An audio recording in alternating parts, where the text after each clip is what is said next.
How to send a gift message in Instagram. Hey everybody, welcome back to our YouTube channel. In today's video, you will learn how you can send a gift message to your friends from your Instagram account.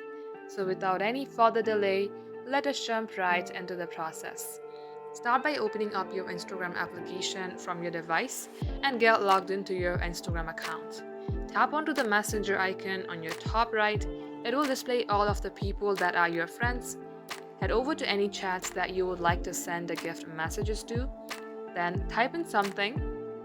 Then you will see a search bar icon just beside the words that you have typed. Tap onto the search icon and it will show you effects. In here, tap on any one that you would like. In my case, I'm going to tap on the second option and that will go as a gift. Once that person opens the text, they can see that I have sent that message in the box. Just like so, this is how you can do it. Thank you for watching the video till the very end. In case it had helped you in any ways, then do like and subscribe. We will be back soon with more tutorials like this. In the meantime, stay updated.